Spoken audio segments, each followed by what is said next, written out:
തമ്മനയിൽ കണ്ട പോലെ തന്നെ ഇനി ഡോക്ടർമാരുണ്ടാവില്ലേ? അതിന് ഒരു കഥ നിങ്ങൾ കേൾക്കണം. 2030 നടക്കാൻ പോകുന്ന കഥ ഞാൻ പറയാം.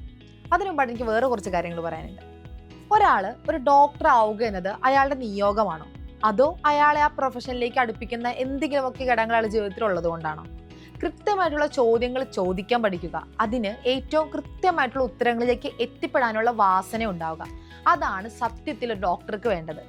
ഇത്തരത്തിലുള്ള ചോദ്യങ്ങൾ ചോദിക്കാൻ പറ്റുന്ന തരത്തിൽ മനുഷ്യ ശരീരത്തെ വർഷങ്ങളെടുത്ത് പഠിക്കുന്ന ഒരാളാണ് ഒരു ഡോക്ടർ. ആൻഡ് മെഡിസിൻ എന്ന് പറയുന്നത് ഈ പാറ്റേണുകൾ മനസ്സിലാക്കാനുള്ള ഒരു മാർഗമാണ്. അത് മനസ്സിലാക്കാൻ മനുഷ്യരെ ട്രെയിൻ ചെയ്യുന്നത് പോലെ തന്നെ മെഷീനുകളെയും ഇനി മുതൽ ട്രെയിൻ ചെയ്യണം. മെഡിക്കൽ ഫീൽഡ് ഇപ്പോൾ ടെക്നോളജിക്കൽ റെവല്യൂഷന്റെ പാതയിലാണ്. ഇനി ഞാൻ നേരത്തെ പറഞ്ഞ കഥ പറയാം. 2030 ആകുമ്പോഴേക്കും നിങ്ങളൊന്ന് ആലോചിച്ച് നോക്കുക. ഒരു പേഷ്യന്റ് ഒരു ഓപ്പറേറ്റിംഗ് ടേബിളിൽ ജനറൽ അനസ്തീഷ്യയുടെ മയക്കത്തിൽ ഇങ്ങനെ കിടക്കുകയാണ്. ഓപ്പറേറ്റ് ചെയ്യാൻ പോകുന്നതോ ഒരു റോബോട്ടിക് സർജൻ. ഈ റോബോട്ടിന് നിരവധി കൈകാലുകളും ഉണ്ടാവും, അഡ്വാൻസ്ഡ് ഇമേജിംഗ് ടെക്നോളജിയും ഉണ്ടാവും. അത് പേഷ്യന്റിന്റെ ഇന്റേണൽ ഓർഗൻസ് സ്കാൻ ചെയ്യുന്നു, വളരെ പ്രിസൈസ് ആയ ഇൻസിഷൻസ് ഉണ്ടാക്കുന്നു, അങ്ങനെ ഒരു സർജറി മൊത്തത്തിൽ നടത്തിയെടുക്കുന്നു.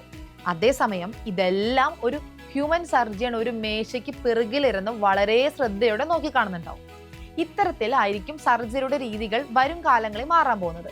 അന്നേരം ടെക്നോളജി കൂടുതൽ സ്മാർട്ടായിരിക്കും, കൂടുതൽ പേഴ്സണലൈസ്ഡും ആയിരിക്കും. ഇന്നത്തെ കാലത്ത് ആളുകൾ നിരവധി സ്മാർട്ട് ഡിജിറ്റൽ ഡിവൈസുകൾ ഉപയോഗിക്കുന്നുണ്ട്. ഈ ഡിവൈസുകളിൽ ആളുകൾ വിട്ടുപോകുന്ന ഡിജിറ്റൽ സിഗ്നേച്ചേഴ്സ് ആണ് സത്യത്തിൽ ഇപ്പോൾ ആളുകളുടെ ജീവിത രീതികളെ ഒരു പരിധിവരെ നയിക്കുന്നത്.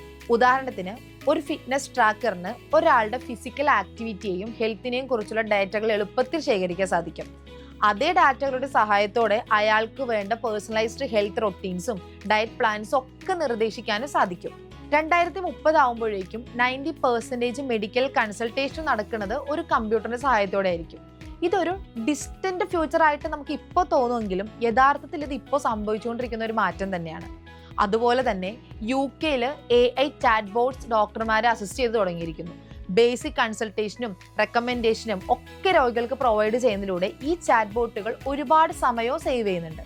ഇന്ത്യയിലാണെങ്കിൽ ഹെൽത്ത് മാനേജ് ചെയ്യാൻ ആളുകളെ സഹായിക്കുന്ന മൊബൈൽ ആപ്പുകൾ വരെ സുലഭമാണ്. ഹെൽത്ത് കെയറിൽ ഇത്തരത്തിലുള്ള വിപ്ലവകരമായ മാറ്റങ്ങൾ ഉണ്ടാകുമ്പോൾ നമ്മൾ ആലോചിക്കേണ്ട മറ്റൊരു കാര്യമാണ് പേഷ്യന്റ് കെയറിന്റെ ഭാവി എങ്ങനെയായിരിക്കും എന്നുള്ളത്.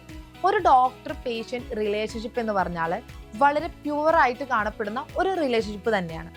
ഒരാള് താൻ വേദന അനുഭവിക്കുമ്പോഴും ഓപ്പൺ ആവുമ്പോഴും ഒക്കെ ഒരു ഡോക്ടറെ പരിപൂർണമായിട്ട് വിശ്വസിക്കുന്നുണ്ട്, അതിൽ ട്രസ്റ്റ് ചെയ്യുന്നുണ്ട് ആ ഡോക്ടറെ. തങ്ങളുടെ ജീവൻ തന്നെ ആ ഡോക്ടറെ കൈകളിൽ ഏൽപ്പിക്കുന്നു. പക്ഷേ നമ്മൾ നേരത്തെ പറഞ്ഞ ടെക്നോളജി ഡോക്ടർമാരെ റീപ്ലേസ് ചെയ്യുമ്പോഴുള്ള അവസ്ഥ എന്തായിരിക്കും? വിശ്വാസം എന്ന് പറയുന്നത് ഏതൊരു റിലേഷൻഷിപ്പിന്റെയും അടിസ്ഥാന ഘടകമാണ്. അതുപോലെ തന്നെ ഹെൽത്ത് കെയർ ഫീൽഡിൽ AI പ്രഭാവം കൂടിക്കൊണ്ടിരിക്കുന്ന ഈ സാഹചര്യത്തിൽ ഒരു ചോദ്യം ബാക്കി നിൽക്കുന്നുണ്ട്.